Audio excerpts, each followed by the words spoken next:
Welcome to Ørslev Kloster, here at the bottom of the Limfjord. This is one of the best preserved convents we have here in Denmark and in the Nordic countries as a whole. The place is used today as a curative residence, and in some ways it's a funny story because the house here was built in the 1200s, and today, nearly 900 years later, it's still used for the same function. The very first date we have for our nuns is from 1219.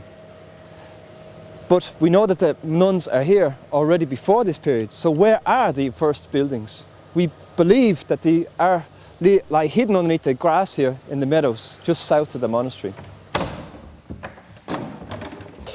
Yeah, we've moved into the dining room of the East Range. Looking at this room, it doesn't really seem to be that old. It's a typical Baroque 18th century room. But this is actually the oldest room we have in the monastery. The walls here go right back to the 1300s and the 1400s.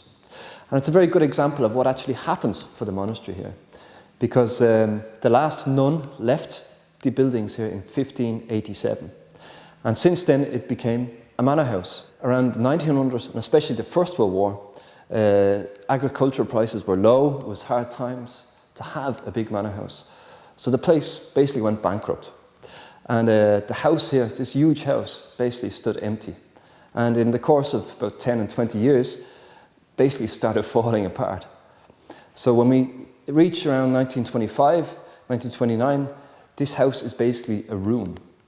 And it's at that point that something quite fantastic happens. Because in 1929, the owners of the house had actually threatened the state that they would start to pull it down. And then something fantastic happens. A countess came cycling by on her bike accidentally, fell in love with the place, and while she ate her lunch on the grass lawn here beside it, and went in through the west wing. There was no windows, so there was no problem. And she basically decided, this is where I want to live. And she was 60 years old at the time, and her name was Countess August Bonnick. The Countess bought the house in 1934 and moved into this room, and basically spent the next 30 years refurbishing the house and basically trying to be sure that the house would actually survive herself. And it was very important for her that when she died, which she did in 1964, that there was a very important function for the place. It was her wish, dying wish, that the house should function as this curative residence.